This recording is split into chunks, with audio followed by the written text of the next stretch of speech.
네, 저는 최순 횟집에서 활동가로 활동하고 있는 한나니 연구원이라고 합니다. 반갑습니다. 네, 오늘은 또 최순 횟집에서 3월에 첫 번째로 열리는 문화가 있는 날 행사고요. 저희 최순 횟집 혹시 와보신 분들 계실까요? 아니면 또 아시는 분들도 계실 것 같은데요. 처음 오신 분들도 있고 또 아시는 분도 있지만 또 횟집 한번 소개 한번 드리겠습니다. 최순 횟집은요, 미술사학자이자 국립중앙박물관 4대 관장을 지내셨던 해곡 최순우 선생이 1976년부터 84년까지 사셨던 한옥집이고요. 시민들이 직접 지킨 문화유산 쉽게 생각해 주시면 될 것 같고요. 이제 우리나라에서 첫 번째로 지켜진 시민문화유산으로서 최순우 횟집이 보존되고 있습니다. 최순우 선생이 박물관인으로서 굉장히 평생을 사시면서 우리나라의 한국의 한국의 문화를 널리 알리고자 또 평생을 애쓰셨던 분인데요. 그런 선생의 뜻을 따라서 또 이 공간을 박물관으로 좀 쓰면 어떨까라고 하는 생각에 해국최순우 기념관이라는 기념관으로서 사용을 하고 있습니다. 그래서 이 기념관에 맞춰서 전시도 열고 있고요. 문화행사 체험 프로그램, 또 음악회, 강연 이런 행사들을 함께 진행을 하고 있고요. 매년 저희가 문화가 있는 날, 한국박물관협회에서 진행하는 문화가 있는 날을 진행을 하고 있었는데요. 올해는 2023년 문화가 있는 날은 우리 삶이 담긴 집이라는 주제로 한옥을 주제로 해서 계속해서 강연과 음악회, 체험, 교육을 진행을 할 예정입니다. 오늘은 3월 첫 번째 프로그램이고요. 저희 최순우 횟집이 10월부터 3월 31일까지 보수공사를 길게 하고 언제쯤 또 관람객분들을 볼 수 있을까, 또 항상 전화도 많이 오셨어요. 언제 볼 수 있어요. 그래서 저희가 조금이라도 일찍 문을 열기 위해서 이렇게 3월 마지막 주에 선생님들도 모시고 강연을 진행을 하게 됐고요. 본격적인 개관일은 4월 1일입니다. 그래서 개관 전에 미리 또 횟집을 관람하시는 거다 보니까 조금 정리가 덜 된 부분이 있더라도 조금 양해를 해주시고요. 그리고 4월에 또 문 정식적으로 열었을 때 또 한 번 더 방문해 주시면 감사하겠습니다. 제 앞에 서론이 많이 길었어요. 오늘 먼저 기대하고 계신 유성 선생님과 함께 강연을 진행해 볼 텐데요. 오늘은 고려대학교 건축학과 교수님이신 유성용 교수님을 모시고 한옥 알기라는 주제로서 강연을 진행해 보도록 하겠습니다. 박수로 선생님 한번 맞이하겠습니다. 안녕하세요. 네. 이런 의미 있는 공간에서 우리 여러 선생님들을 뵙고 이런 이야기를 들을 수 있어서 너무 좋습니다. 네, 오늘 제목은 한옥 알기였는데 한국의 주택의 한옥 이렇게 해서 가져온 거는 나중에 이제 마지막 장에 이야기하겠지만 제주도 교수님의 일주기가 된 시점에 이런 제목으로 책을 출판하게 돼서 의미 있는 시간이다라는 생각이 들어서 이런 제목으로 한번 가져왔습니다. 예, 일단 여러분들이 보내주신 메일에 사전 질문도 좀 봤어요. 근데 원래 질문이 초심자들이 되게 어렵잖아요. 왜냐면 되게 즉각적인 질문을 하기 때문에 사실 굉장히 제목이 질문이 어려웠습니다. 그럼에도 불구하고 그런 질문을 하는 이유가 뭘까? 이런 고민을 담아서 한번 나름 오늘 내용을 좀 정리를 했다고 봐주시면 감사하겠습니다. 지붕에 대한 질문이 좀 있었어요. 그래서 이제 지붕이라고 하는 것이 어떤 의미를 갖는지를 이거 보세요. 이거 보시죠. 예. 한옥의 지붕이라고 하는 것이 어떤 의미일까? 이걸 한번 좀 설명을 드리는 게 좋을 것 같아서. 지금 왼편에 있는 이런 집을 이제 움집이라고 그러잖아요. 움이라고 해서. 근데 이 움집에는 지붕이 있나요? 벽체가 있나요? 약간 애매하잖아요. 그죠? 그러니까 이제 이런 주택에서, 이런 집에서 출발을 한 거죠. 사실은, 이게 지붕인지 벽체인지 모르는 이런 원초적인 형태의 어떤 주거 공간에서 이제 벽체가 만들어지게 되면 벽체가 직립을 하게 되고 그 벽체 위에 이제 지붕이 올라서는 방식이 되면 이 오른편에 있는 개심사 대웅전처럼 이제 이런 집이 완성이 되어지는 거죠. 그러니까 그 사이에 또 얼마나 많은 시간이 걸렸겠어요. 그죠? 기둥을 직각으로 세우고 그 기둥 위에 이런 굉장히 무거운 무거운 지붕을 이렇게 올려놓는다라고 하는 거는 굉장한 기술 발전이라고 생각이 들어요. 그러니까 그게 이제 지붕이라고 하는 게 발생했다고 하면은 이 건축은 굉장한 큰 어떤 진전이 있는 거죠. 근데 그런 진전에서 보더라도 또 어떻습니까? 오른편에 그 대웅전의 이 프로포션을 보면 하부에 있는 이 창호나 기둥의 길이랑 높이랑 위에 있는 지붕의 높이가 별반 차이가 없어요. 그러니까 어마어마한 거죠. 그러니까 사람들이 한옥이나 동양 건축을 보면서 지붕을 보는 건 너무 당연한 거죠. 그만큼 지붕이라고 하는 거는 어떤 기술의 진전을 표현하는 것이기도 하고 또 우리 눈에 가장 먼저 보이는 게 지붕이니까 지붕이라고 하는 것이 결코 작은 부분은 아닐 거다. 그러면 이제 그런 말씀을 좀 드릴 수 있을 것 같아요. 그래서 결국은 우리나라 한옥을 표현하고 싶어하는 사람들은 사실 굉장히 지붕에 신경을 많이 썼어요. 지금 보시면은 이게 이제 우리 해곡 최순호 선생님의 영향을 굉장히 많이 받은 건축가 중에 한 분이 김수근 건축가예요. 공간 네, 그 설립자이셨던 김수근 선생이 사실 굉장히 그 최순호 선생님의 한국미 또는 한국 전통 건축에 대한 이런 정보를 많이 취득하신 분인데 그분의 사무실에서 설계한 건물들이에요.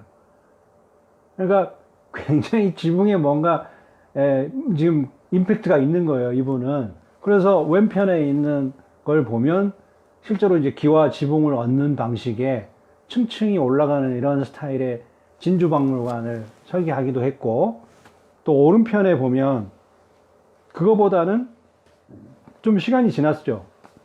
그래서 왼편에 있는 되게 이렇게 직설적인 표현에 의한 보다는 약간 은유가 들어가 있지만 지붕의 어떤 구조를 설명을 했어요. 그러니까 왜 이게 중요하냐면 여러분 우리나라 이 지붕을 보면 안에 이렇게 기와를 들여다보면은 석가래가 이렇게 일자로 쭉 같은 경사가 아니에요.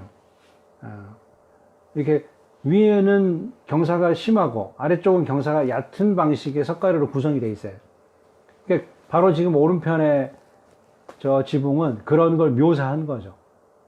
그리고 기와가 막 얹어져 있지 않아도 이런 선 자체가 이런 골조 자체가 한국성이야 라고 설명해 주는 측면도 있고 또 하나 왼편의 지붕에 비하면 오른편은 많이 발전한 게 뭐냐면 한옥은 슬림하다 이 개념이 들어가 있어요 지금. 근데 첫 번째 이 진주박물관의 경우는 슬림한 게 아니라 약간 가운데가 이렇게 중심지향적이잖아요 굉장히. 사실 이건 좀 한옥하고는 달라요. 그래서 이제 뭐 여러분도 이제 공부를 하다 보면 알지만 김수근 선생님이 처음에는 일본에서 공부를 했기 때문에 약간 한옥의 어떤 번역이 약간 그런 자기의 공부한 관점에서 들어가 있었어요.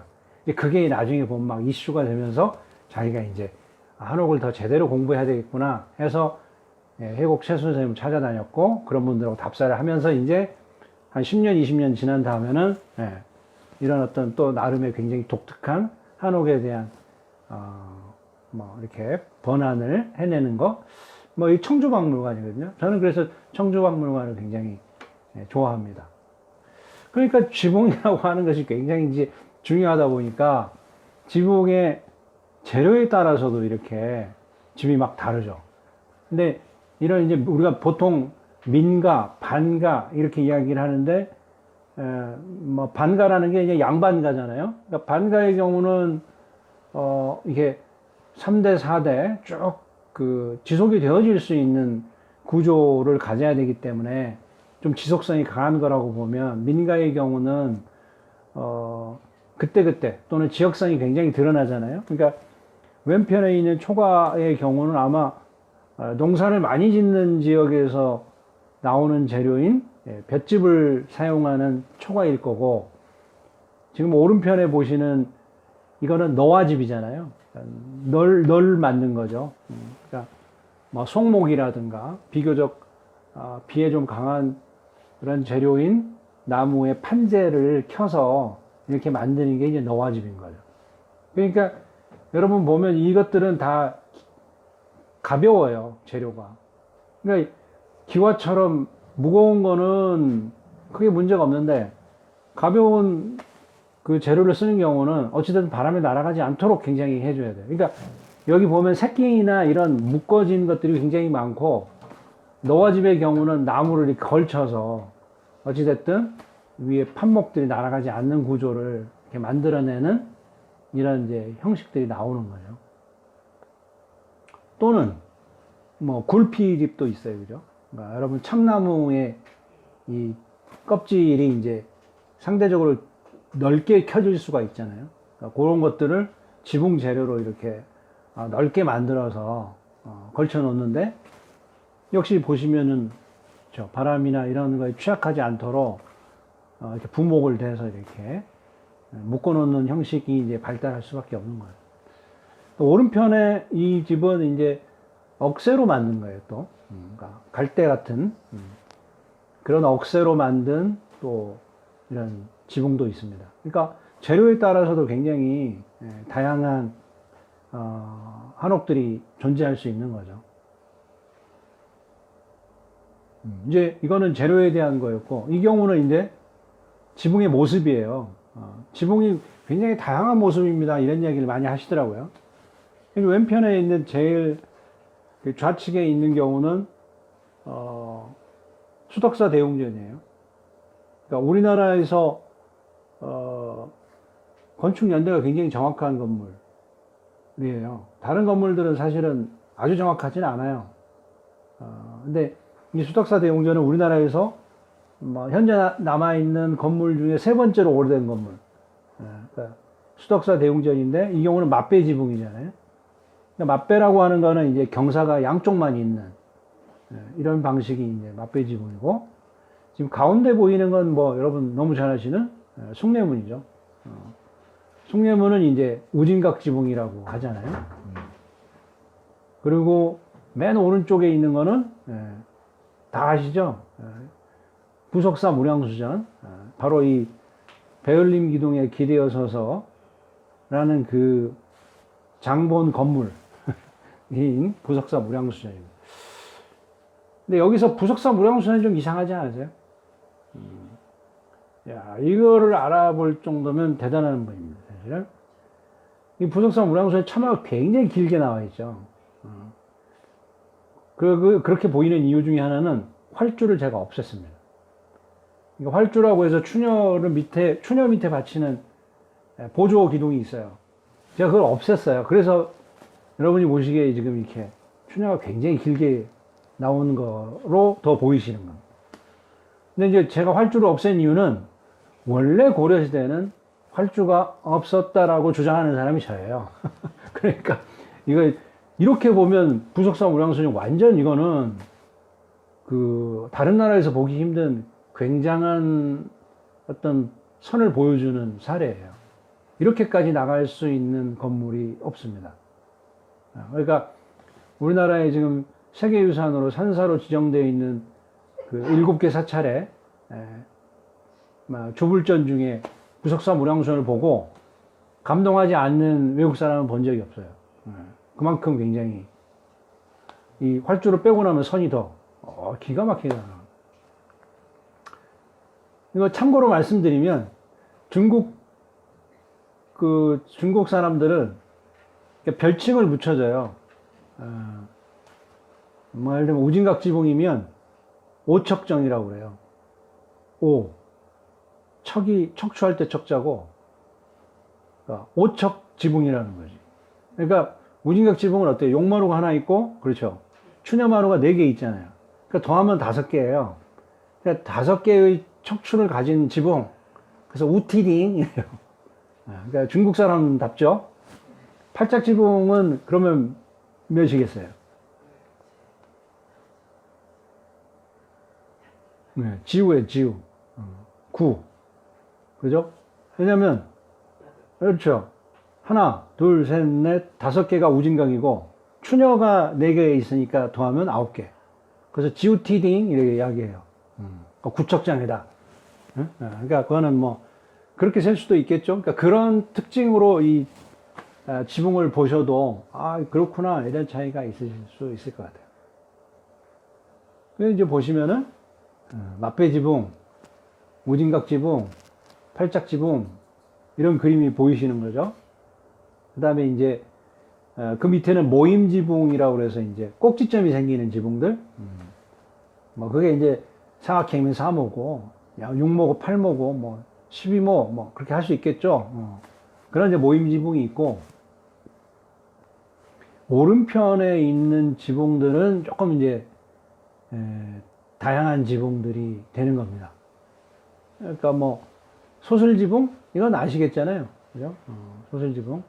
그 다음에 이제 소슬 대문이 있고, 그 다음에 정자 지붕이라고 있는데 이건 정자각은 여러분 주로 이제 왕릉에 왕릉 앞에 있는 그 능 앞에 있는 이 정자각 이 주로 이제 정자 지붕으로 되어 있고, 그 다음에 이제 마지막에 보면 무량갓이라는 지붕이 있는데 이게 이제 한국하고 한국하고 중국이 약간 좀 다른 내용이 있는 거죠. 그러니까 중국의 경우는 이 무량갓을 그렇게 심각하게 생각하지 않습니다. 그냥 어떻게 생각하냐면 이 용마루가 이렇게 곡선인 기와 하나로 되어 있는 집 그냥 그거예요. 근데 이제 우리는 이걸 약간 그 의미를 부여했죠. 그래서 궁궐에 가면 여러분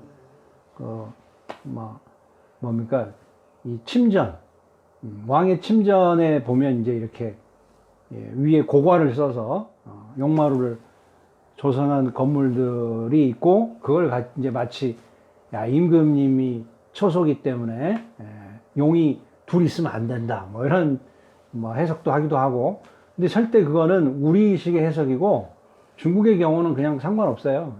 그냥 고관을 쓴 그런 집을 그냥 무량갓 지붕이라고 따로 이제 부르기는 합니다. 그러니까 뭐 문화라는 게 그렇잖아요. 어디에서 누가 받고 또 우리 나름대로 소화하고 그런 것 자체가 어떤 의미를 갖기 때문에 그런 것들이 이제 한옥에도 다 이렇게 포함되어 있는 거예요. 이거는 제가 제일 좋아하는 한국의 지붕인데 한국의 지붕을 만약에 외국 사람들한테 보여주면서 야 멋있지 않아? 라고 했을 때 저는 이거 같아요. 그러니까 소위 정침이라고 하는 중간 건물이 있고 그 다음에 좌우에 익사 건물이 나올 때 대칭으로 나오는 게 아니라 한쪽만 나오는 이런 아주 비대칭인데 그렇게 어색하지 않은 이런 건물들이 저는 한국의 지붕 중에 제일 자랑할 만한 지붕이 아닌가 이런 생각이 들고, 여기 보면 이제 요 옆에 이렇게 또 하나 이제 이런 특징 중에 하나는 이런 누마루나 이런 마루의 기둥이 이제 물에 잠기는 이런, 저는 이제 이걸 보고 탁족하는 정자라고 하는데 여러분 조선시대의 탁족도 보시면 이렇게 고사 또는 신선 같은 분들이 이 발을 담그고 있는 모습이 보이잖아요. 근데 저는 아무튼 요 누마루에 앉아 있으면 그분하고 같을 것 같아요, 느낌이. 그래서 약간 감정이입이 되는 이런 정도의 누각 정자라고 한다면 글쎄요, 어느 나라의 주거 문화에 이렇게 비해도 상당한 수준으로 누구나 인정할 것 같은 그런 건물들입니다. 또 하나는 이거는 여러분 이게 경상북도 지방의 지붕의 특징이에요. 그러니까 지붕 자체에서도 경상북도 스타일이 나옵니다. 지금 보시면 어떻게 보이세요? 굉장히 그렇죠. 위계가 분명하죠. 정침의 위계가 굉장히 높고 좌우의 익사가 이렇게 밑으로 내려와서 그 하부의 지붕 아래로 들어가는 이런 형식이에요. 그리고 이렇게 되면 어떤 점이 장점이 되냐면 저기 정침 위에 서도 건너편에 산이 이 용마루 건너로 보입니다. 그러니까 지금 서울에 있는 여러분 저 집들에서 하늘을 보려면 어떻게 보세요? 이렇게 보죠. 그거는 높이가 같기 때문에 그래요. 보이는 건너편에 이 행랑이 내가 지금 서 있는 지붕과 별 차이가 없어서 그래요. 그러면 고개를 많이 들어야 돼. 근데 이 경북 지역의 한옥은 경사가 많은 곳에 집을 지었던 형식이에요. 그래서 내가 서 있는 이 정침의 지붕과 밖에 보이는 이 지붕의 높이가 많이 차이가 나요. 그렇게 되면 이렇게 해도 건너편에 산이 보입니다. 그러니까 하늘의 면적이 좀 넓게 보이죠. 그러니까 사실 우리가 이제 우리 학생들한테 말을 할 때는 한옥의 어떤 특징 이것도 중요하지만 한옥이라고 하는 것이 시대성도 있고 지역성도 있어야 돼요. 그거는 시대에 따라 다르기도 하고 지역에 따라 다르기도 해야 그 다양성 때문에 이 한옥이라는 게 풍요로워지는 거지. 한옥에 장점만 있다, 딱 확정된 그것만 가지고는 사실 그렇게 재미없을 수 있어요. 근데 이제 이런 걸 보면, 이건 경상북도 한옥이야. 이게 보이기도 하고, 또 이런 정도의 어떤 높낮이를 조절하는 거는 대개 15세기, 16세기. 조선 전기의 어떤 스타일이에요. 그러니까 조선 후기 스타일은 이런 집 없을 거예요. 여러분 가서 보면 이제 같은 미음자인데 충청도나 전라도로 가면 절대 이렇게 안 보입니다. 같은 미음자 집이 충청도도 있고 전라도도 있을 수 있어요. 그러나 그 집이 보여주는 그 느낌은 또 달라요. 이제 그런 걸 보시고 다니면 이제 좀 더 재미가 많이 느껴지시겠죠? 네. 그래서 이제 이런 지붕들이 우리 선생님들한테 먼저 보이는 건 너무 당연하다. 그래서 이제 지금 왼편에 보이는 거는 이제 호처마예요. 그러니까 석가래만 있는 거죠. 그러니까 오른편에 있는 거는 겹처마잖아요. 그러니까 석가래도 있고 부연도 있어요. 그러니까 연이라고 하는 거는 석가래 연자예요. 그러니까 부연 그러면 이제 며느리 부인의 석가래 이렇게 말하는 사람도 있고 또는 석가래의 그 바깥 부분 이렇게 해서 설명하는 사람도 있어요. 근데 아무튼 여기 보시면은 위쪽에 있는 좌측 거는 호처마 석가래마에 있는, 그 다음에 위쪽에 있는 오른편의 건물은 이제 겹처마. 그래서 그 안쪽은 원형의 단면을 갖고 바깥쪽은 이제 이 방형의 단면을 갖잖아요. 그래서 이제 요 전체가 처마가 되어지는 동양 건축의 특징이 되는 그런 부분이죠. 여러분은 지금 지붕이 그쪽에서 안 보이셔가지고 저기 밖에 보면 지금 전 다 보여요. 그쪽에서 보이시나요? 우리 최순우 옛집은 겹처마인가요? 호처마인가요? 겹처. 그렇죠. 겹처마죠.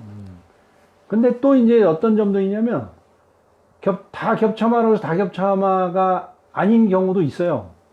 그러니까 정면 보이는 쪽에는 겹처마를 쓰고 안 보이는 쪽에는 그냥 호처마를 쓰기도 해요. 근데 그거는 이 어떤 자재 공급의 문제도 있고 또 어떤 부분에서는 목수가 굉장한 스킬을 가진 거예요.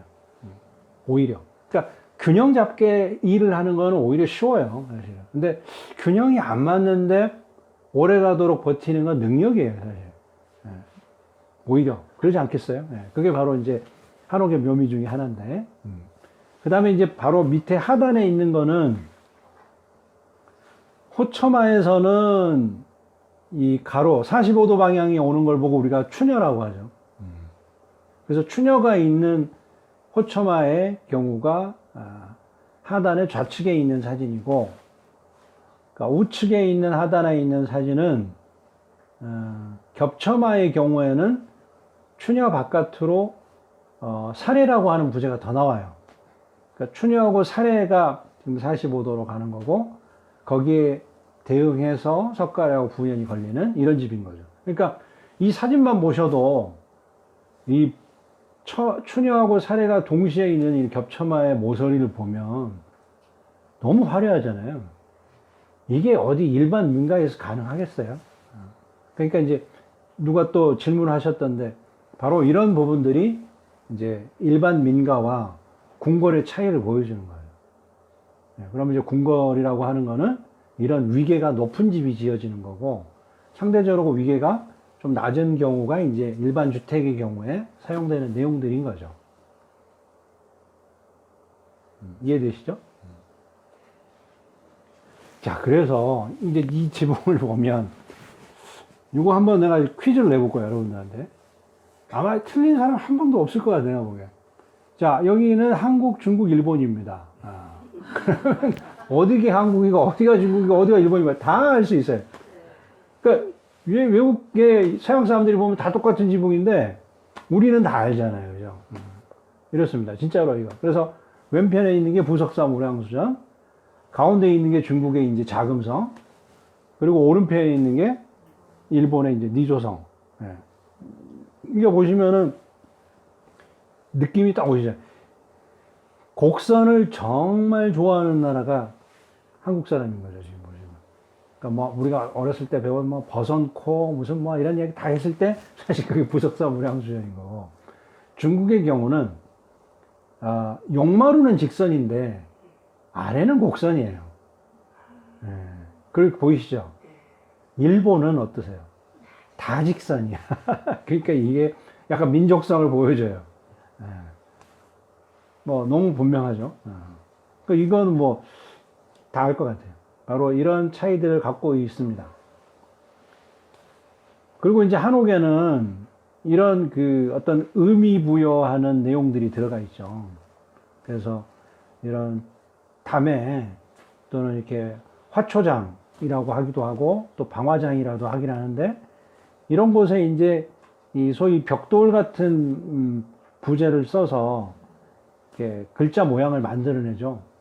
근데 우리의 경우는 되게 이게 정해지지 않은 걸로 만들어요. 근데 중국의 경우는 아예 정해놓고 만드는. 그래서 좀 우리가 볼 때는 되게 딱딱하지만 그쪽 사람들이 볼 때는 굉장히 화려하고 정교하다고 느껴지겠죠. 근데 이제 우리는 조금 달라서 여기 지금 보면 부강이라고 하는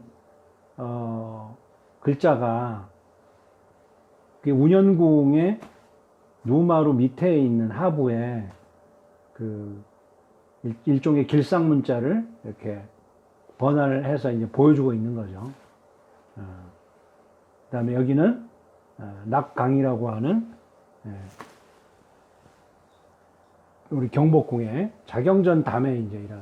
그러니까 이게 이제 자경전이라는 게 왕의 어머니가 이제 처소잖아요. 그러니까 내가 이렇게 우리 어머니의 만순무광을 미는 아주 그런 어떤 의미를 부여하는 거죠. 또는 보는 사람이 볼 때는 분명히 그런 의미가 전달되지 않겠어요? 한자의 나라에서 이런 내용들도 있고 또 하나 이제 그 한옥의 굉장한 특징 중에 하나는 문에 있을 겁니다. 창호에 있을 텐데 지금 정확하게 우리 최순우 옛집도 근대에 지어졌다고 하지만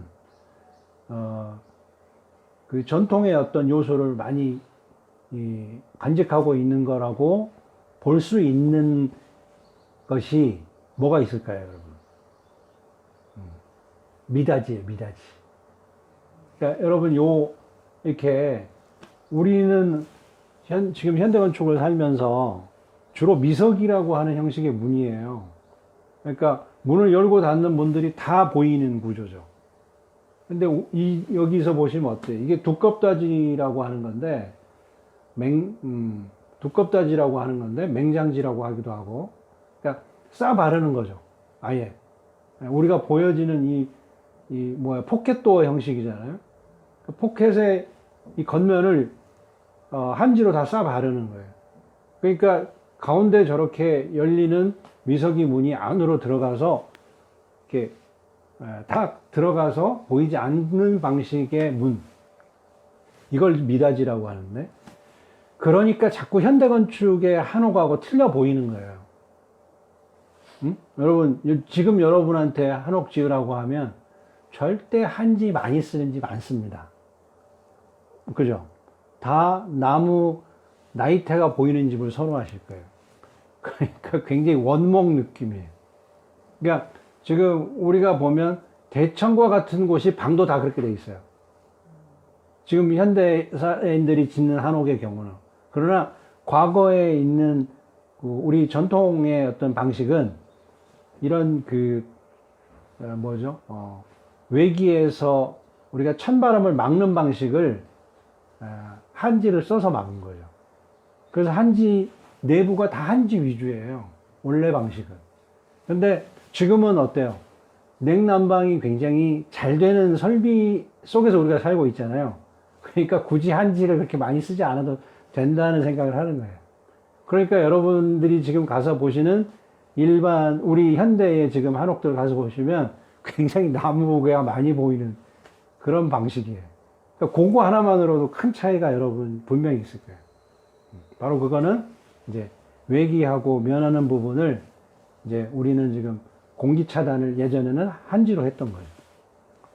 거기에 비하면 지금은 이제 기밀성도 높아지고 또 뭐가 있을까요? 페어글라스를 쓰기도 하고 또 냉난방 설비가 굉장히 많이 발달하기도 했고 뭐 이런 것들이 이제 그 차이를 보여주는 겁니다. 그러다 보니까 우리 이 한옥들은 문이 겹겹이에요. 그래서 추울 때는 갑창이라고 하는 이 양쪽을 다 바른 문짝을 쓰기도 하고 또는 심지어는 뭐 천을 바르기도 해요. 또 모기장도 있었어요 옛날에도.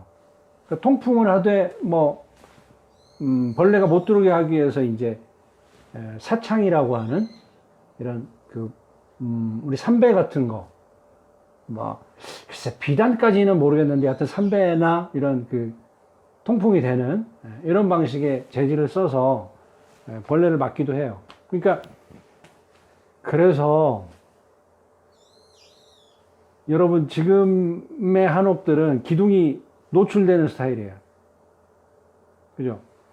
문짝이 한 2개 정도밖에 들어가지 않기 때문에 기둥이 다 노출돼요. 그런데 옛날 한옥들은 이 문짝이 워낙 이 층수가 많으니까 이거를 바르고 나면 기둥이 안 보여요. 그러니까 여러분 지금 보시면 기둥 잘 안 보이죠? 방에서는 안 보여. 어디 가서 보셔야 돼? 대청을 가야지 보이는 거예요. 그러니까 방과 대청이 굉장히 명쾌하게 구분이 되는 스타일이 과거의 한옥인 거예요. 근데 지금은 그만큼 차이가 안 나요. 다 그렇게 비슷하게 하시니까. 그 다음에 이제 그러다 보니까 한옥은 바깥문이 있고 안쪽 문이 다 따로 있어요. 그래서 바깥문은 가급적 보안에 유리한 이 살을 만들죠. 그게 띠살이에요. 새살이라고도 하고 띠살이라고도 하고. 그러니까 저 살을 보면 세로선은 다 들어가는데 가로선은 상중하마 있잖아요. 이게 되게 위험한데 나는 한국 사람의 특성을 가성비라고 보거든요. 약간 사실 저 띠살도 다 넣으면 좋을 텐데 왜 상중하만 넣었을까? 이런 생각 해볼 수 있죠. 그게 굉장히 가성비예요. 제가 보기에는.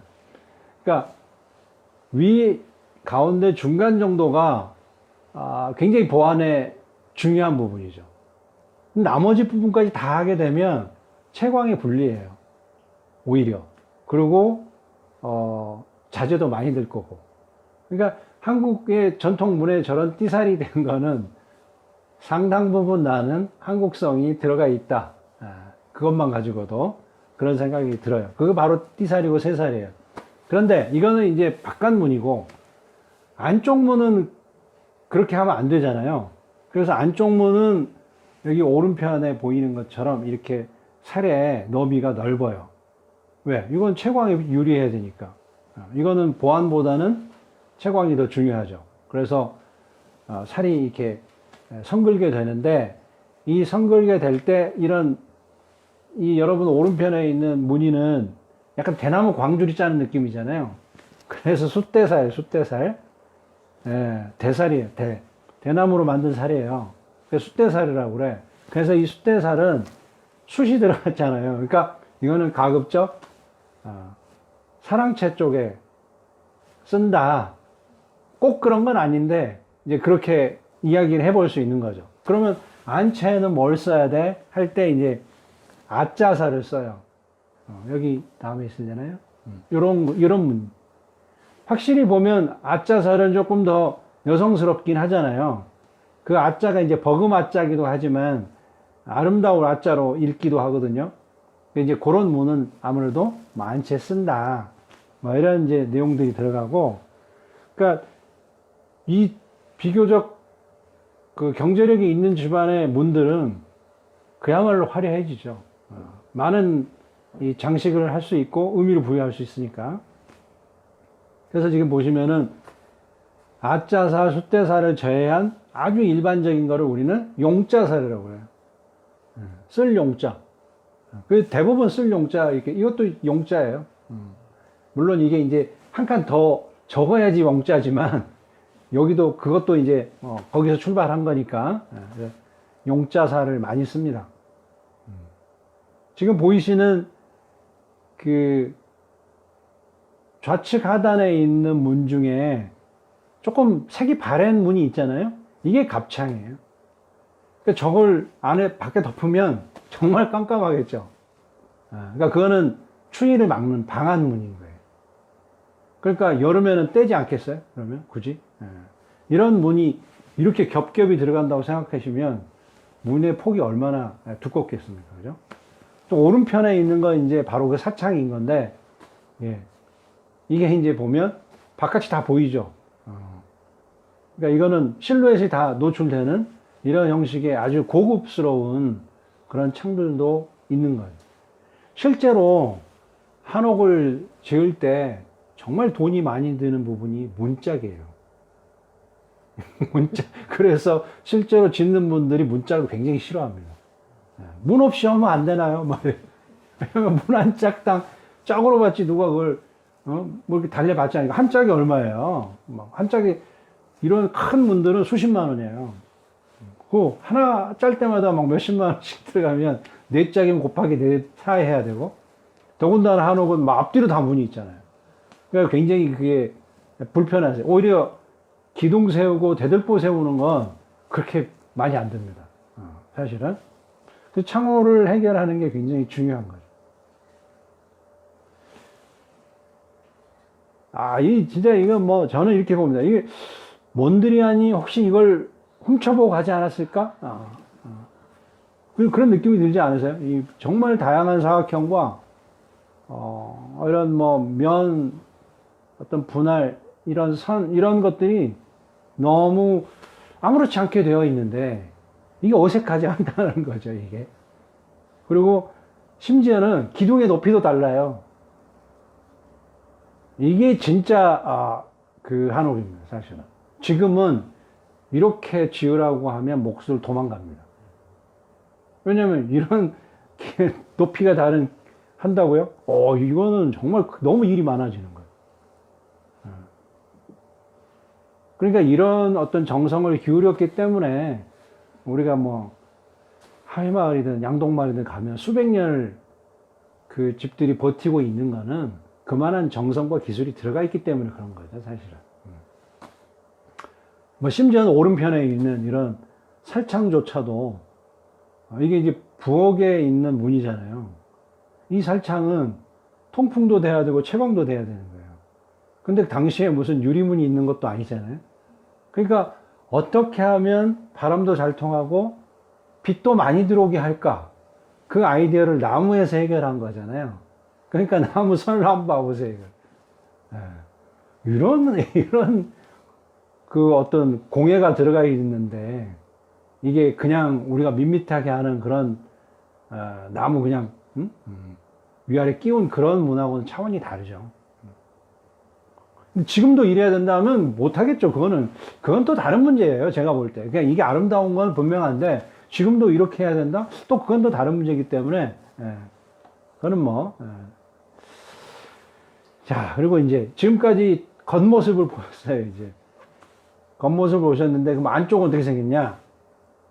이렇게 생겼습니다. 그래서 왼편에 있는 거는 이 소위 말하는 이 석가래를 걷어낸 다음, 오른편은 석가래가 있는 상태예요. 지금 이제 예를 들면 왼편에 있는 건 가구 구조, 골조만 들어간 겁니다. 그러니까 뭐 마루도 안 하고 인방도 안 하고 이런 수장제라고 해요. 그런 거고. 우리가 이렇게 예쁘게 만들어주는 나무, 그래서 수장제라고 하는데 그 수장제가 안 들어가고 골조만 있는 경우가 지금 왼편에 있는 집인데, 이게 이제 바로 아까 보셨던 추녀만 있는 우진각 지붕인 거죠. 그렇죠? 그러니까 오척정이라는 말을 할 수 있겠죠? 이게 우진각 지붕이에요. 이 골조와 이 석가래 위에 기와를 얹으면 이렇게 됩니다. 어디서 많이 본 것 같지 않으세요? 그러니까 이게 나주에 있는 그 우리 내셔널 트러스트의 도래마을 그 한옥이에요. 근데 이거는 새로 지은 거예요. 없던 건데 새로 지었는데 왜 그럼 이렇게 했느냐? 그러니까 그 집의 어떤 형식이 근대의 경우에 우진각 지붕을 썼고, 그리고 이제 이걸 빌려주죠. 여기서 1박 할 수 있게. 그리고 지금 앞에 보이는 게 이제 감나무예요. 근데 이제 누가 질문을 하셨어. 뭐 마당에 나무를 안 심는 거 우리 스타일이고, 마당에 나무를 심으면 일본식이냐 그런 이야기를 하셨는데, 뭐 우리라고 뭐 꼭 안 심겠어요. 근데 이제 우리가 한자를 볼 때 이 네모 입구 안에 나무 목이 들어가면 이게 곤궁할 곤자예요. 그러니까 이 마당 안에 나무를 심으면 곤할 곤, 그닥 좋은 의미의 단어가 아니에요. 이제 또 하나는 집 가까이 나무를 심으면 그렇게 썩 좋지는 않아요, 사실. 왜? 그 나무가 커지면 그늘도 되고, 그리고 제일 관리상 힘든 게 이 화렵수에 이 나무가 지붕 위로 떨어지면 굉장히 불편해요. 기와를 보관할 때 굉장히 안 좋은 점들이 그런 부분이에요. 비가 떨어진다든지, 나뭇잎이 썩는다든지, 그렇게 되면 이제 거기서 막 나무가 자라기도 하고. 그러니까 가급적 우리가 집에서는 좀 멀리 떨어주거나, 또는 키우더라도 뒤편에다 하잖아요. 그래서 이제 뭐 감나무니 뭐 이런 것들을 많이 심는 거는 이제 뒤쪽에 심는 거죠. 그러니까 가급적 우리는 양지 바른 곳, 그러니까 해가 많이 들면서 또 마당이 약간의 어떤 그 노동의 최적의 장소가 될 수 있잖아요. 그러니까 우리가 뭐 고추를 말린다든지 뭐 이런 행위들이 다 마당에서 이루어지는 거기 때문에 굳이 나무가 있어야 될 이유는 별로 없는 거죠. 그리고 뭐 이제 그걸 해석을 굉장히 잘 할 수 있어요. 이게 마당의 밝은 기운이 햇빛에 반사가 되면 그게 반사가 돼서 내부가 밝게 되고 뭐 이런 이런 것도 다 할 수 있지만 뭐 기본적으로는 그런 것입니다. 근데 다만 이제 일본의 경우는 정원을 좋아하죠. 많이 하고 보는 정원을 되게 좋아하잖아요. 우리처럼 이렇게 노동이나 실제로 행위가 가해지는 정원이라기보다는 되게 감상하는 마당이다 보니까 거기에 뭔가 이렇게 꾸미고 뭐 아기자기하게 하고 뭐 이런 부분들이 분명히 우리랑은 좀 다른 면은 분명하다. 네. 그렇게 설명을 해드릴 수 있을 것 같아요. 근데 이제 한옥에서 제일 단순한 구조가 이렇게 생긴 거예요. 그죠? 앞뒤로 기둥을 세우고 위로 볼을 보내는 거예요. 네. 그러면 끝이에요. 이 디귿자로 만드는 거. 그런데 비가 오는 대부분의 나라의 다음 해결해야 될 부분은 경사를 만들어 주는 거예요. 왜? 비가 오기 때문에. 그걸 받고 있으면 안 되잖아요. 그러니까 물론 비가 많이 오지 않고 건조한 지역이라면 평지붕을 해도 되죠. 그러나 뭐 비가 오거나 눈이 오는 나라에서는 반드시 경사지붕을 해야 됩니다. 그러니까 그거는 어느 나라 똑같은 경우에요. 그런데 이제 왜 그 현대건축에서는 그러면 평지붕을 많이 하잖아요. 그게 이제 여러분 잘 아는 근대의 20, 30년대 건축가들이 과거와 단절을 위한 그런 어떤 내용 중에 하나가 이제 플랫 루프를 평지붕을 내가 만들어내는 것이 굉장한 어떤 미션처럼 여겨지는 시기가 있었던 거죠. 그러면서 이제 그게 그 모양 자체가 그 전근대와 현대를 구분하는 이런 기점으로 작용하기도 하고. 아무튼 여기 보시면 이제 중요한 거는 기둥 두 개, 그리고 기둥을 가로지르는 보. 그렇게 하면 이제 디귿자만 되는 건데, 이제 이 디귿자가 여러 개 있어야 되잖아요. 그래서 이제 여기 보시는 돌이라고 하는 게 이렇게 갑니다. 보 위에. 예. 여기 보시면 이게 돌이에요. 그러니까 지금 여기 보시면은, 내다보시면은, 너무 죄송한데? 내가 그쪽에서 하고 이쪽에서 내다보셔야 되는데. 여기 보면 기둥이 서 있고, 지금 우리가 여기서 인면에서 보이는 거는, 도리가 보이는 거죠. 가로로. 그리고 세로로 튀어나와 있는 게 보여요. 이제 저럴 때, 도리가, 네모난 거 있고, 동그란 게 있어요. 둥근 게 있어요. 그러면, 둥근 거를 보고 우리가 굴돌이라고 하고, 예, 굴러간다 이거죠. 그래서 굴돌이라고 하고, 네모난 걸 보고 납작하다고 그래서 납돌이라고 불러줘요.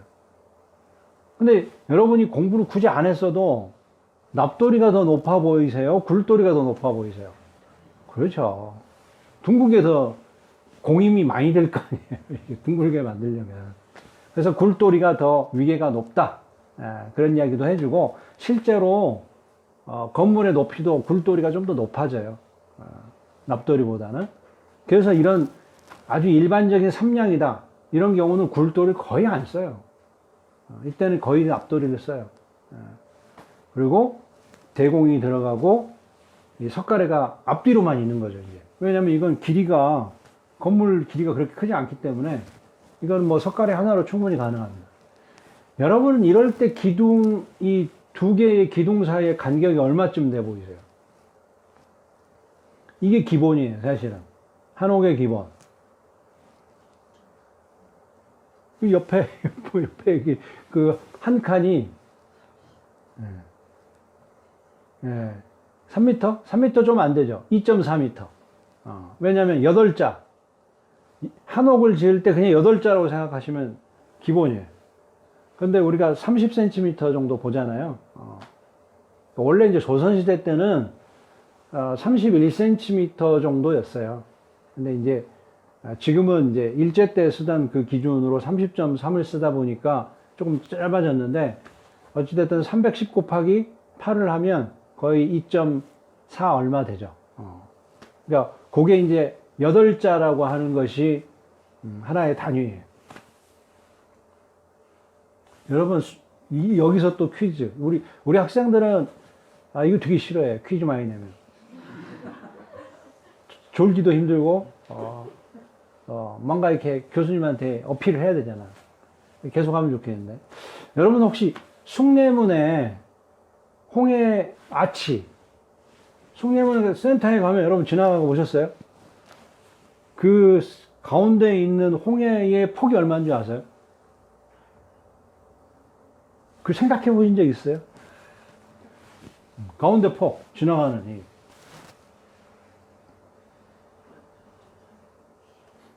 (5m예요) 5m.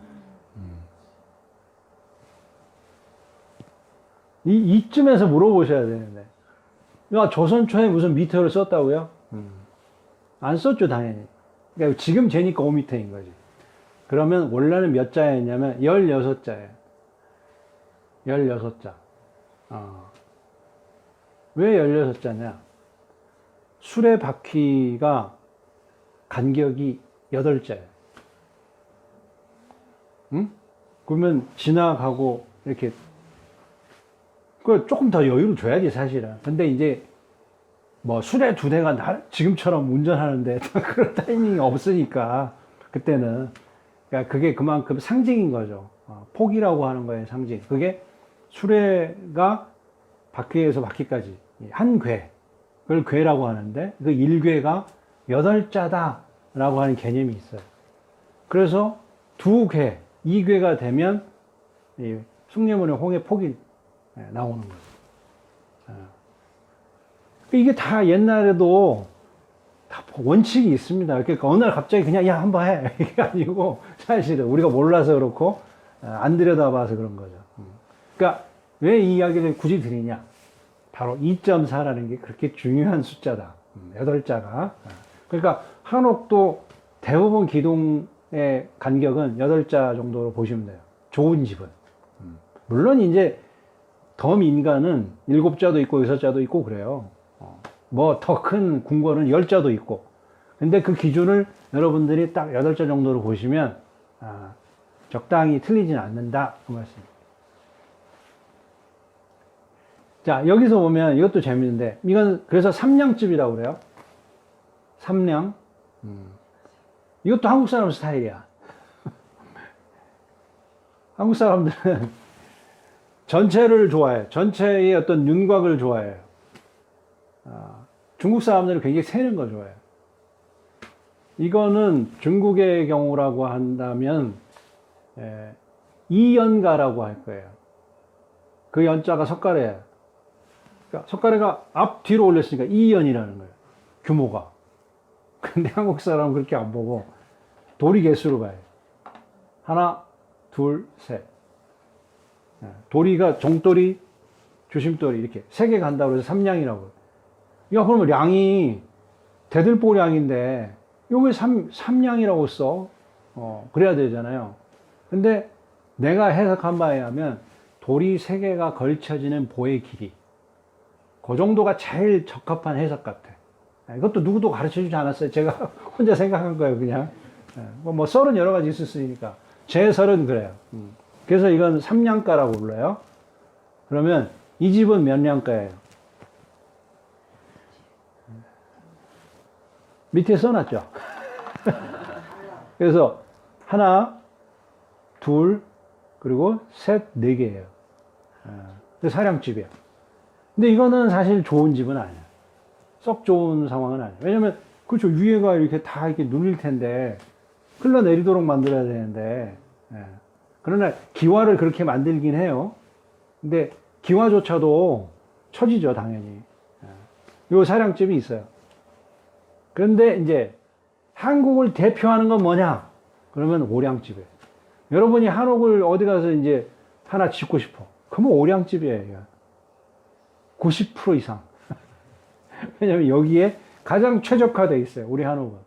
그래서 여기 보시면 종도리가 가운데 있고 중도리가 가운데 2개 있고 이 소위 주심도리 기둥에 있는 도리가 2개 있고 그래서 5개예요. 그냥 이게 기본이에요. 그러니까 이것만 생각합니다. 야, 예를 들어서 뭐 우리 학생들한테 맨날 그래. 부모님이 야, 한옥 하나 짓고 싶어. 그러면 야, 이 집이야. 그냥 안 물어봐도 돼. 근데 이제 이 세 가지 스타일이 조금 다르죠. 그러니까 그 중에 하나는 뭐냐면 돌을 아주 긴 걸 쓰느냐, 짧은 걸 쓰느냐, 요 차이예요. 요거는 보가 굉장히 길어요. 그리고 스팬이 넓으니까 이런 경우 어디다 쓰면 좋겠어요? 대창에 쓰면 좋죠. 그 다음에 여기 가운데 있는 일고주 오량, 기둥을 하나 길게 세웠어요, 중간에. 그러면 이게 퇴마루예요. 요게 대청마루가 되고. 그러니까 이거는 서양집에서 좋겠죠. 서양 막 깊게 해가 들어오는 집에서는 약간 안쪽으로 들어간 퇴를 두면 해가 좀 덜 들어오겠죠. 그 다음에 이고주 오량도 있어요. 이렇게 앞뒤로 하는 경우. 이런 경우는 뒤가 복도처럼 다니게 할 수도 있어요. 바로 이런 세 가지 스타일밖에 없습니다.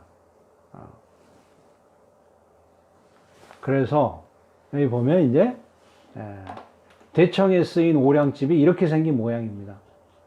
자, 기둥이 앞에 뒤에 2개가 있고 가운데 이렇게 대들보각하고 여기에 중도리를 양쪽에 세우고 대공을 세운 다음에 종도리를 보내죠. 그러면 이때는 석가래가 몇 갈까요?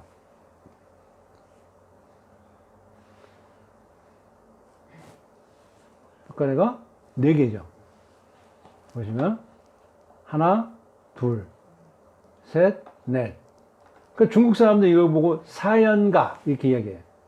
석가래 4개 걸리는 석가래가 4개 걸리는 볼을 사연복이라고 해요. 그래서 이걸 중국 사람들은 사연복 이렇게 이야기해요. 근데 우리는 그런 말은 없고 이걸 보고 오량집 이렇게 이야기하죠. 왜? 도리가 5개니까. 종도리 하나, 중도리 2개, 주심도리 2개. 그러니까 도리 5개가 걸리는 규모의 집, 오량집 이렇게 부르는 거예요. 그러니까 이런 단어 하나하나에도 되게 국민성이 보여요. 우리는 전체의 느낌을 이야기할 때 좋아하는 거고 중국의 경우는 다 하나씩 세요.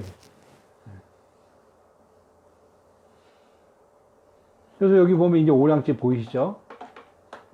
여기 오른편에 있는 거는 일고주 오량이죠. 왜냐면 여기 이제 대칭이라고 보면 예, 여기 이제 중도리가 있고 정도리가 보이고 대공이 있는 상태에서 이쪽은 대들보고 이거는 고주가 있잖아요. 이건 태보가 되는 거죠. 그러니까 일고주 오량 이렇게. 지금 이제 이런 경우는 대청을 넓게 쓰려고 하니까 그냥 오량집을 쓰는 거지만 일고주 오량을 쓰는 경우들은 텐마루에 걸터 앉을 수 있어서 많이 이제 시골에서는 많이 쓰죠. 그걸.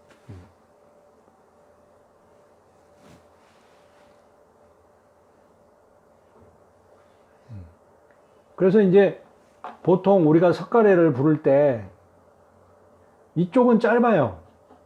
그죠? 왜냐면 처마가 없는 석가래니까. 그래서 그걸 짧다고 해서 단연이라고 부르고 처마가 있는 쪽의 석가래를 장연이라고 불러요. 그러니까 단연하고 장연이 같이 세트가 돼 있어요. 그러니까 요 안에 다 그렇게 생겼을 겁니다. 이거는 삼량일 가능성이 높아요. 방 쪽은. 대청은 분명히 오량인데 이걸 뜯어보면 아마 삼량일 가능성이 높겠죠. 이걸로 오량하기에는 폭이 그렇게 넓진 않아요.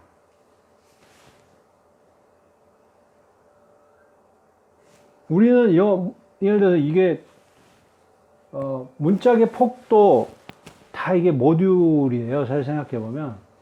그러니까 한 45에서 50 그 정도 되겠죠. 그래야지 4짝이면 2m가 되고 기둥 옆에 이제 세워지는 나무들이 있으면 2.4 막 이렇게 머릿속에.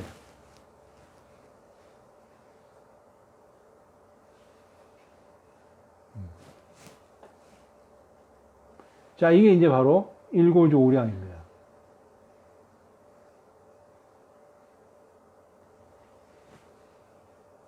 그래서 이게 이제 가장 일반적인 어떤 우리나라 한옥의 모습의 구조예요. 이렇게. 단연, 장연, 단연, 장연. 종도리, 중도리, 주심도리. 이게 아주 패턴화되어 있어요. 이 경우는 이제 이고주 오량이죠. 양쪽으로. 기둥이 가운데 고주가 2개 들어가고, 텐마루가 양쪽으로 생기는. 대신에 이제 석가래의 길이가 좀, 안쪽이 좀 길어지긴 했지만, 어찌됐든 이걸 보고 우리는 단연, 이걸 장연, 이렇게 부르는 거. 이런 문을 뭐라고 부르는지 아세요?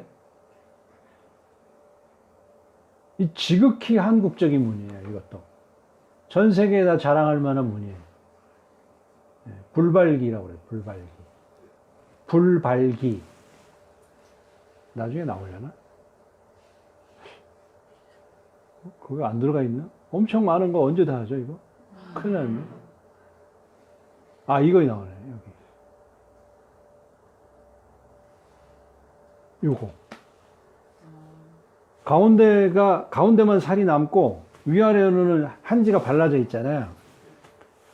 그러니까 위아래는 성글게 되어 있어요, 살이.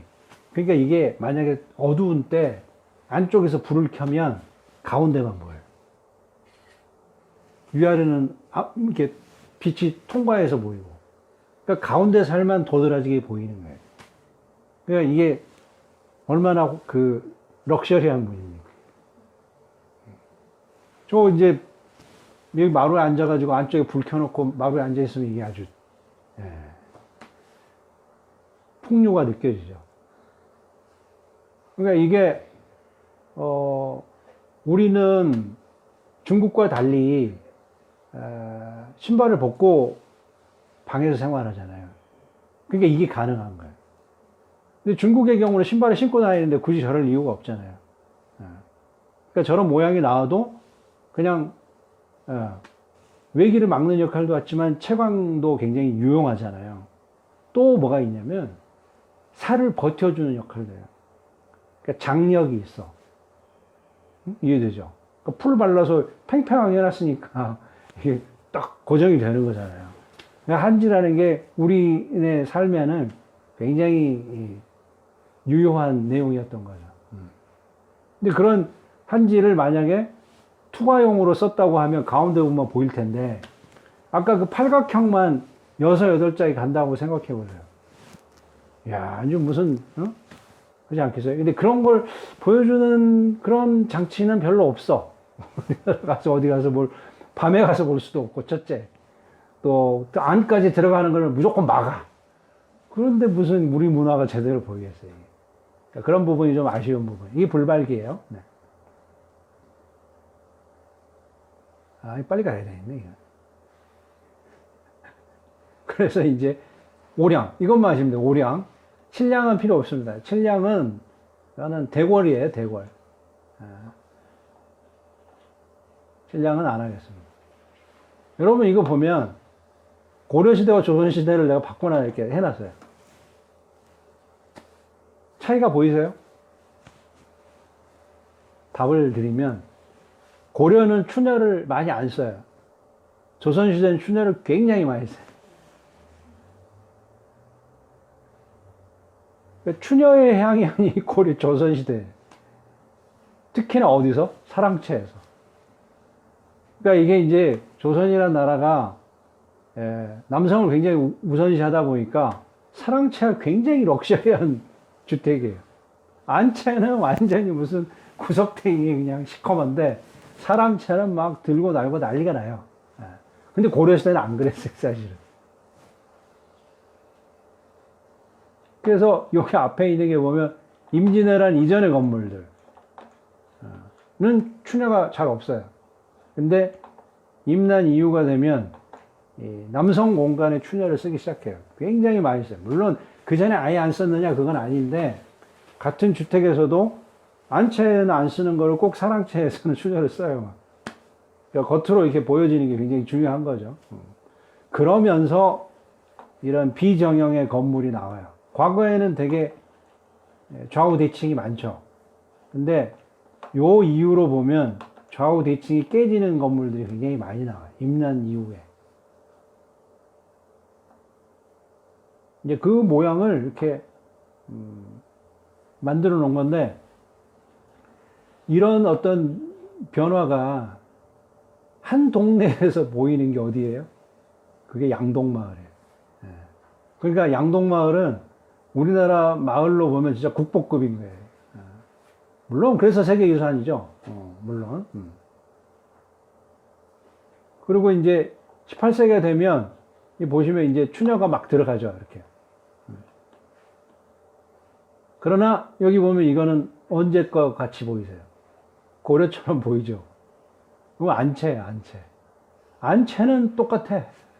그런데 사랑채는 이렇게 막 바깥으로 추녀내고 뭐 이런 게 있는데, 요거는 이제 나주의 도래마을에 그 우리 내셔널 트러스트 시민유산 말고 그 옆집 건물이에요. 근데 1790년 건물인데 이거는 왜 자꾸 보여주냐면, 지금까지 여러분 본 한옥 중에 이렇게 기둥이 어긋나 있는 한옥은 하나도 없었어요. 기둥 위치가 다르죠. 나란히 있어야 되는데 얘는 생뚱맞게 가운데 와 있어요. 그러면 원래 우리 설명드릴 때 기둥하고 기둥 사이에 볼을 보낸다고 했으니까 반드시 기둥의 위치가 일정해야 볼을 보낼 거 아니에요. 그럼 얘는 어떻게 보내는 거야, 이건?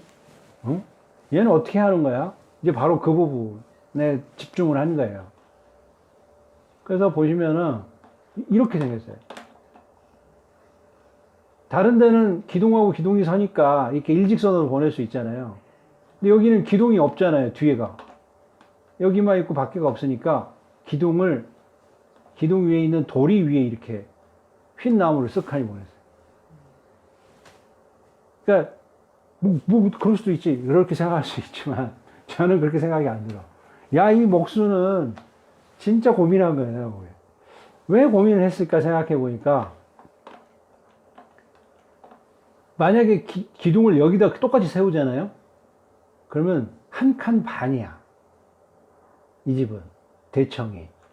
그런데 요 가운데다 세우면 이 집은 대청이 두 칸이 돼요. 여러분 같으면 한 칸 반이 좋으세요? 두 칸이 좋으세요? 두 칸이 좋지. 기가 막힌 거예요, 내가 보기에. 그러니까 집이 물론 그 부분도 있지만 이 마루가 굉장히 유용해지죠. 넓은 곳이 하나 생기니까. 그러니까 그거를 하기 위해서 이 목수는 얼마나 생각했겠냐 이거죠. 근데 나는 그거를 18세기의 실학에 비견을 해요. 그러니까 왜냐면 우리나라에 휜나무 굉장히 많아요. 이렇게. 여러분 산에 가면 이렇게 휜나무 천지죠. 근데 그럼 휜나무를 옛날에 안 썼다? 썼죠. 어떻게 썼다? 이렇게 썼죠. 여기 이게 이제 저기 양동마을 가면 송첨종택인데 여기 보면 이렇게 써요. 여기 휜나무 쓴 거죠. 근데 이 정도 쓴 게 아니고 그거는 15세기 조선 전기에 쓰는 스타일이고 조선 후기가 되면 정말 이 휜나무를 어마어마하게 써내기 시작합니다. 이런 그 높이차도 해결하고 기둥이 없는 데도 쓰기도 하고 또 차 한 칸을 더 내고 싶을 때 이런 휜나무를 쓰기도 하고 굉장히 많이 써요. 저는 이제 어떻게 보냐면 그때 사회적 분위기가 옛날에는 정해진 룰에 따르는 거였다면 이제는 실속을 따지는 것 같아요. 그게 아무래도 분명히 실학에 영향이 있지 않았을까. 나는 이제 건축으로 그렇게 설명을 합니다. 그리고 이제 이게 그러다 보니까 이제는 휜나무 투성이에요. 위에 대들보 한번 보세요. 다 휜나무죠, 막. 그럼 어떻게 됩니까? 세우는 것도 휜 거 쓰는 거예요. 이 정말 이런 거 투성이에요, 사실. 그게 저는 이제 전란의 영향도 있다고 봅니다. 그러니까 임난, 양난 큰 국제 전쟁을 치르고 나서 우리가 굉장히 어떤 물자의 부분에서 부족한 걸 해결하려면 과거처럼 이렇게 예쁘고 정형화된 걸 쓰기보다는 이런 주위에 있는 걸 써야 된다고 하는 입장에서는 이게 이제 조선 후기가 되어가는 거예요. 그러니까 1800년대에 이런 그림을 보면 우리가 알고 있는 그 그림이 되게 유사해요, 이제. 그리고 여러분 잘 알고 있는 선교장. 이게 흑백 사진을 보면 여기 지금 보면 여기가 남자들이 들어가는 소설대문이고 여자들이 들어가는 평대문은 이쪽에 따로 있어요. 그리고 이 안채 여기가 사랑채잖아요. 그러니까 안채 사랑채를 우리는 이렇게 좌우로 펼쳐놓는 스타일. 근데 그건 우리 입장에서 보면 되게 당연한 거죠. 왜냐면 우리는 산지에다가 집을 세우는 거니까 등고선 따라서 있어야 이게 유리하지. 만약에 등고선을 거슬리게 되면 뭐가 돼버려요? 향교나 서원이 돼버려요. 그죠? 사당은 높은 데 있고 명륜당은 낮은 곳에 있고 이게 향교잖아요. 근데 향교를 지을 수는 없잖아, 집으로. 그러니까 집은 등고선에서 펼쳐놓고 그 깊이감을 유지하는 거. 나는 그게 우리나라 한옥의 굉장한 특징 중에 하나라고 봅니다. 그런데 이제 이게 그런 정해진 룰마저도 1930년대가 되면 이제 기둥이 가늘어지기 시작해요. 이런 굵고 좋은 나무가 이제 그렇게 여의치 않았을 때는 가늘고 긴 나무를 쓰면서 건물을 짓는 행위들이 이제 일어나죠. 지금 얼마나 됐죠? 몇 분 남았나요, 우리? 응? 10분? 20분. 그럼 20분이면. 자, 이제 이게 그 시대별로 왔을 때 이제 같은 홍기영 가옥인데 이거 가서 나중에 가서 보면 다 보여, 이게. 그 마을도 되게 재밌는 게, 요 앞에 있는 집들과 1930년대 집이 다 달라요. 그래서 우리가 뭐죠? 정확한 명칭이 갑자기 기억이 안 나는데, 하여튼 시민유산을 하기 위해서 우리가 돈을 모아서 산 집은 바로 1936년 집이, 1930년대 집이에요. 그러다 보니까 기둥이 가늘고 이 도리 사이의 간격이 되게 융통성이 많아요. 그러나 그 옆집들을 가서 보면은 기둥도 되게 굵고 보도 되게 굵어요. 그런 집이 많아. 한 마을에도 이런 이야기들이 다 있습니다. 그리고 여러분 나주 도래마을 가면 재밌는 거는 뭐냐면, 큰아들, 작은아들, 셋째, 넷째의 집이 다 틀려요, 모양이.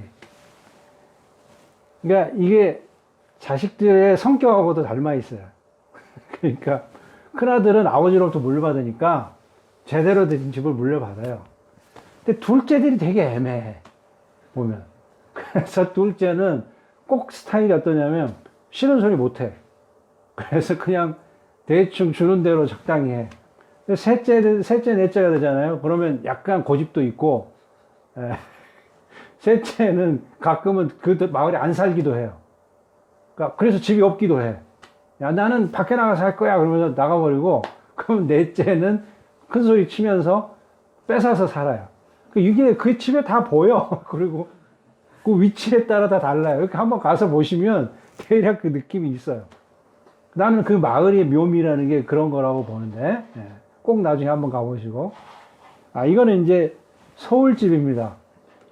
서울 지방의 경우는, 저희 그 지도 교수님인, 주남철 교수님이, 그 박사 논문을 이걸로 썼기 때문에, 60년대에 서울에 있는 한옥의 어떤 내용들을 다 조사를 하셨었어요. 실제로 그 학위 논문에서 제가 스캔을 해서 가져온 거고, 그러나, 크게 많이 다르진 않아요. 예를 들면, 대청을 중심으로 해서 부엌이 있는 쪽이 안방이고, 부엌이 없는 쪽이 건넌방이고, 또, 부엌 앞쪽에는 소위 찬방, 찬간이라고 그래서, 차라는 말도 되고, 반찬을 놓는다는 말도 될 게 찬간이에요. 그죠? 이런 집들이 되게 서울에 어떤 정형화되어 있는 모습인데, 이제 규모가 커지느냐, 커지지 않느냐만 차이가 좀 있어요. 어찌됐든 안방이라고 하는 거는 부엌이 있는 걸 안방이라고 합니다. 그죠? 그리고 부엌 바깥으로 이 찬방 또는 찬장이라고 하는 게 만들어지는 거고, 건넌방이 있습니다. 그래서 여러분 가보시면 서울의 주택은 남산골 한옥마을 가서 보시면 다 있어요. 사실 그렇게 옮겨오면 안 되는 건데, 뭐 어찌됐든 서울이라고 하는 개발의 어떤 그 센터에 있는 입장에서 보면 그나마도 모았으니까 그거라도 남아있는 거예요. 그러니까 여러분 서울 한옥을 꼭 보고 싶다 그러면 그래도 남산골 한옥마을 가시면은 적어도 5채 정도는 모아놓은 겁니다. 중인집 정도도 이렇게 생겼다고 하니까요. 그래서 여기가 이제 안방이고, 여기가 사랑방이 되고, 여기 사당도 있어요, 이렇게. 근데 사당이 그 서울이다 보니까, 이렇게 뭐, 시골에 있는 사당처럼 정식으로 가로로 같은 방향으로 있는 게 아니고, 이렇게 담 옆으로, 이렇게 세로 방향으로 길게 되어 있는 사당들이 있었던 것 같아요. 근데 지금은 거의 없잖아요. 거의 없는 게 아니라 없죠. 우린 본 적이 없어요, 저는. 그러니까 이런 부분들이 되게 아쉬워요, 저는.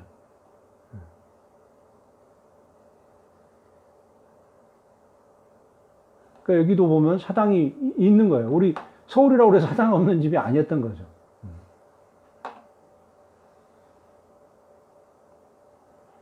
이거는 이제 지금 윤옥열 가옥이라고 돼 있는 거는 그 부암동을 그렇게 보는데, 그거는 댁이 아니고 별서였던 거고, 별장인 거고, 윤옥열 가옥이라고 하는 집은 실제로 서울 시내에 있었었죠. 또 그렇고, 이게 지금 이게 윤옥열 가옥의 별서예요. 그러니까 그때 제가 기억하기로는 굉장히 장안에 전염병이 크게 돌았을 때 집안 식구들이 다 일이 나와서 밖에서 살았대요. 도성 밖에. 그래서 그 별서예요. 근데 여기가 요런 게 있어요. 여기 보면 이게 벽돌로 되어 있는데 이 벽돌 안에는 다다미 방이에요. 그리고 이 다다미 방에서 이렇게 야외 테라스로 나올 수 있는 이런 구조가 돼 있었어요. 그러니까 뭐 일제시대 때 이렇게 한옥에 이렇게 일부의 어떤 내용이 이렇게 포함되는 이런 집들도 상당수 있었을 거다. 뭐 이건 당연히 이렇게 될 수 있겠죠. 그래서 그 남산골 한옥마을에 있는 게 오이장 김춘영 가옥, 도편수 이승업 가옥, 뭐 그리고 순종효 화우 생가 뭐 이런 것들이 다 있어요. 완벽하게는 아니지만 그래도 옮겨온 거기 때문에. 그리고 우리 성북동에 여기 이제 소위 그 이태준 가옥, 수연산방. 이거는 오히려 근대에 지어진 건데 굉장히 전통 한옥이에요. 그러니까 여러분 우리나라에서 수필 잘 쓰는 사람 뭐 꼽으면 이태준 씨도 수필을 굉장히 잘 쓰시는 분 중에 하나잖아요. 근데 자기가 쓴 그 수필의 내용에 보면 무슨 이야기가 나오냐면 자기 집 짓는 이야기가 나와요. 그래서 그 목수를 불러다가 집을 짓는데 자기는 통으로 주고 싶었대요, 돈을. 근데 목수가 싫다고 그랬대요. 왜? 그렇게 주면 내가 날림으로 할 것 같다. 빨리 끝내고 그냥 돈 챙겨서 갈 것 같으니까 그러지 말고 날릴로 줘라. 날마다. 그래서 그 말에 그냥 감동을 받고 날릴로 줬대. 그렇게 해서 만든 집이 이 수연산방인 거예요. 그러니까 그 목수가 어떤 목수인지 아시겠죠? 그러니까 그나마도 그런 집을 버티고 만들어진 거죠. 이제 그때 당시에 이런 작업을 했었어요. 이렇게. 지금은 이렇게 안 생겼죠, 부엌이. 근데 이렇게 생겼을 거라고 한번 해본 거죠. 그 그림에서는 얼마든지 할 수 있으니까. 일종의 AR이라고 보시면 될 것 같아요. 그리고 이제 여러분 수연산방 가면 한옥집 사진이 있어요. 그 상심루라고 하는 이름이었는데 그 상심루에 이제 한옥 사진을 보고 이렇게 그림을 그려봤고 여기가 이제 그분이 썼던 서재라고 이것도 나와요. 수필에. 자기가 여기 서재를 만들고 여기서 책 읽고 하는 그 이야기가 나와요. 이건 뒤편. 그죠? 그 집의 뒤편은 이렇게 생겼어요. 그러니까 아마 저는 이게 이제 미스테리예요. 애초에 한옥을 지을 때 이 모양은 아니었을 것 같은데 언젠가는 이 한옥 뒷부분을 이런 식으로 널을 많이 써서 집을 지은 것 같고 여기가 화장실이에요. 이 부분이. 그러니까 집 안에 이제 화장실이 들어오는 이제 이런 거가 한옥에서도 이제 이루어진 그런 내용으로 보실 수 있을 것 같아요. 그리고 더 지나면 여러분 용두동에 이거 제가 2009년에 사진 찍은 거였는데 이런 집이 있었어요. 이렇게. 저는 그러니까 이게 이제 그 현실성 없는 학교 선생들의 뭐 이상한 생각이잖아요. 야, 이거 8채를 다 이렇게 한번 모아서 이게 남아있는 공공공간이었으면 좋겠다 하는데 그러면 제가 어마어마하게 돈을 주고 사야 되는 거예요. 근데 불가능한 거잖아요. 근데 이 집들이 참 재미있는 게 지금 보시면은 원래는 여기가 출입문이 아니었겠죠. 근데 여기 도로가 나니까 출입문을 이쪽으로 만든 거고 이제 장독대가 다 이쪽에 있으니까 실제로는 골목에서 들어가는 문들이었을지 않겠어요? 그리고 이제 여기에 마당으로 쓰기 위해서 이렇게 천장을 막기도 하고 그런 갖가지의 내용들이 이 안에서 다 보이시잖아요. 실제로는 여기가 문이 아닌데 여기 아마 이제 창고로 있거나 장독대가 있었을 텐데 이 집은 도로가 있으니까 여기에 문을 달고 싶은 욕심이 생기면 이렇게 바꾸는 거죠. 저는 이게 너무 좋았었어요. 그래서 이렇게 집 들어가서 여기 위에 이렇게 덧집을 씌우고 채광도 하고 비를 막고 요 아래에 이제 넓은 공간을 쓸 수 있고 이게 지금 다 어디에 있습니까? 익선동에 있잖아요. 익선동은 다 이걸 지금 카페로 만들어 놨잖아요. 그죠?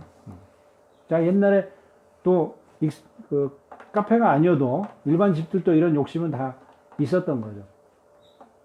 들어가면 이렇게 생겼고. 여러분 이걸 보고 한옥이라고 하나요, 안 하나요?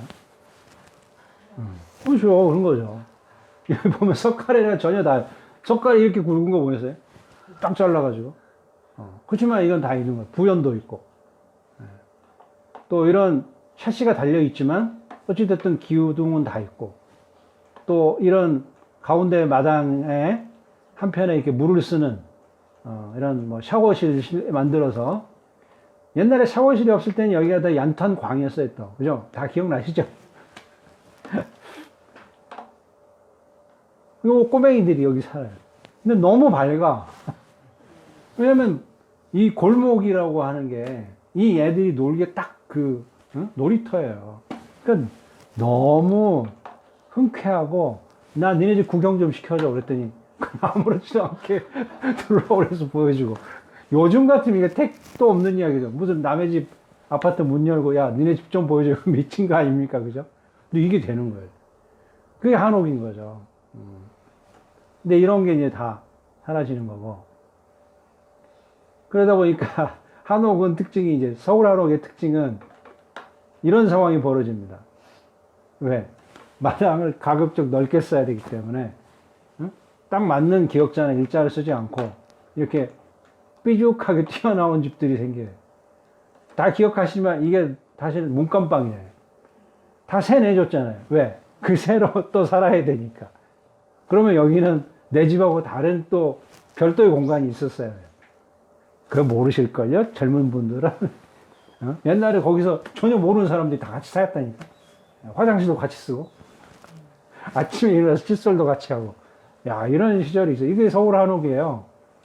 그러니까 어떻게 되냐면, 이런 집이 나와요. 그러니까 옛날에 아까 보셨던 집들은 다 이렇게 일정하게 맞아야 되잖아요. 한 집이 사니까. 근데 굳이 한 집이 살 이유가 없어요. 이거 내줘야 돼, 세를. 그러니까 이 집은 나하고 다른 집이야. 그러면 오히려 출입을 달리 해주는 걸 막 찾아야 돼. 그러면 여기에 문을 달면 이 방은 하나 또 내줄 수 있어요. 이게 6.25 이후에 이제 집 부족할 때 이렇게 만들어서 어쨌든 모여 살아야 되는 거예요. 근데 나는 이게 이제 이런 집들이 있어요. 그래서 여기 보면 이제 바닥도 꺼져 있지만 어쨌든 붓두막은 다 있고 지금 이거 찾으러 다니려면 이제 없을까요? 또 다 잘 고쳐서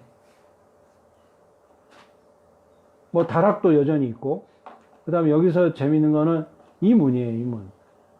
여기 방 3과 방 2가 이 방이 하나 만들어진다는 거예요.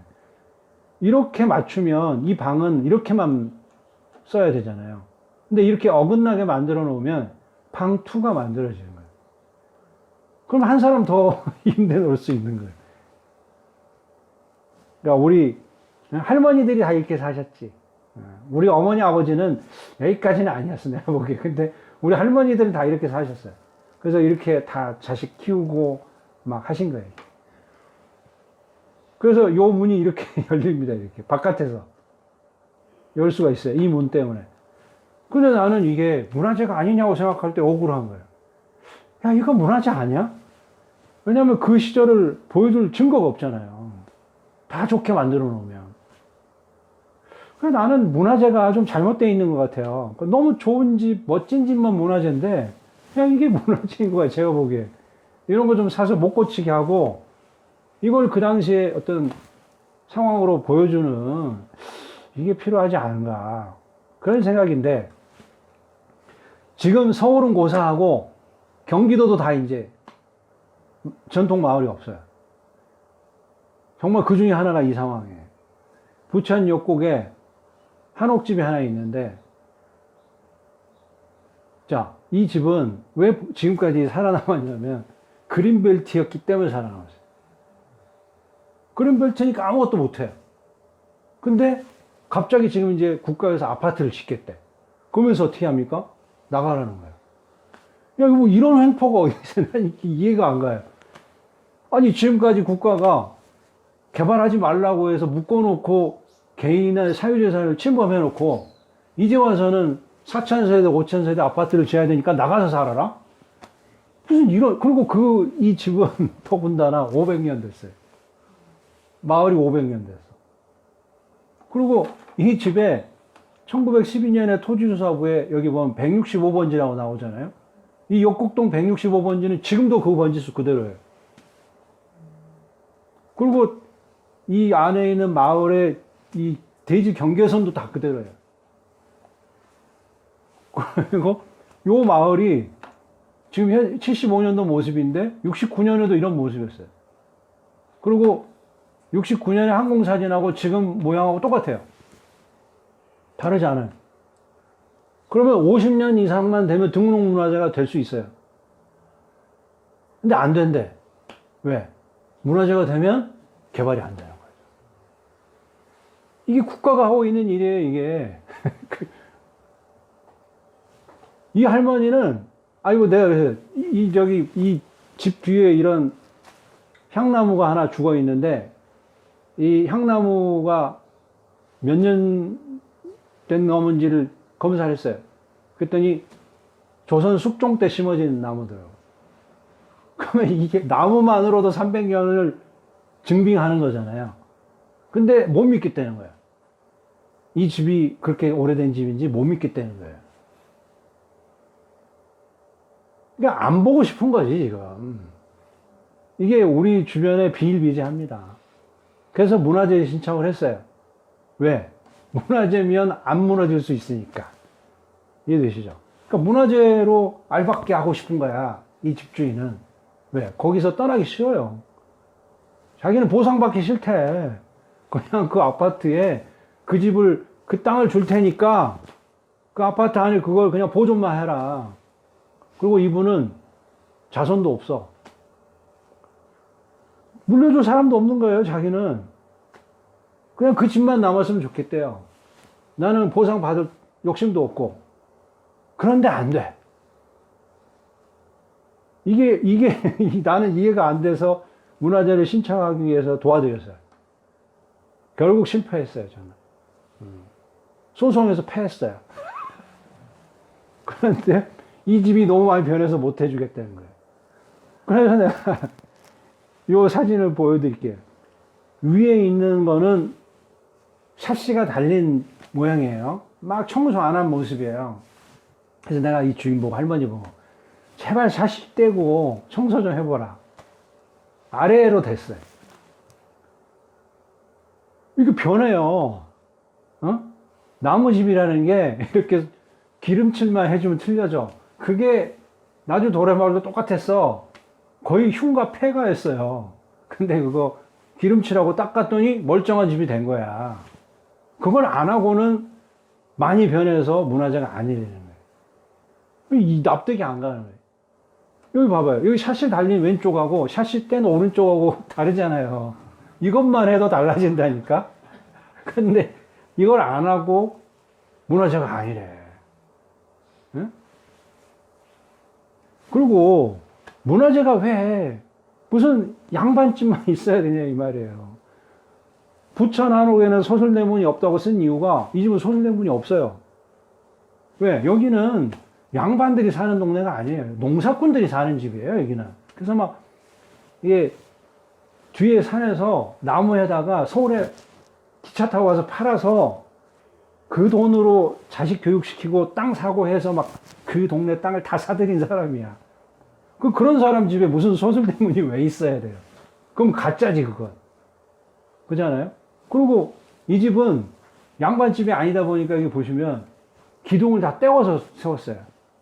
잘생긴 기둥을 하나짜리 쓴 게 아니고 옛날에 진짜 선수들 목수는요, 집을 몇 채 다 헐어간 그 나무를 모아. 그렇게 살았어요, 다. 근데 우리 한옥은 다 무슨 저 대단한 기둥에 뭐 이런 것만 있다고 거짓말을 하는 거예요, 쉽게 말하면. 지금은 그 집 못 지어요. 왜? 목수들이 그런 걸 해본 적이 없어. 그러니까 좋은 나무로 굵게 잘 지은 집은 요즘 목수들도 해요. 근데 가는 나무, 못생긴 나무로 떼워서 하는 한옥을 지어봐. 단 한 명도 없어요. 다 도망가고 못해요. 그런 집에 살았던 그 시대를 그럼 뭘로 증명할 거냐고요. 아, 왜 이게 문화재가 안 되는지 난 이해가 안 된다니까요. 사진. 여기 우리 어르신분들은 좀 이해도 될 거야, 아마. 옛날에는 우유를 공장에서 짠 게 아니에요. 집에서 키웠어, 소를 가져다가. 그러면 젖짜는 그 사람이 돌아다니면서 그걸 받아서 모아서 그걸 우유를 만든 거였어요. 그런 시절이 다 있어, 이 안에. 근데 자기가 모르니까 이건 문화재가 아니래. 야, 난 이런 정말 어이없는. 또 하나 재밌는 거. 이거 굉장히 특종인데, 이거 끝났어요? 끝내버려도 돼요. 더 이상 한옥도 안 봐도 돼. 야, 이거 봐봐, 이거.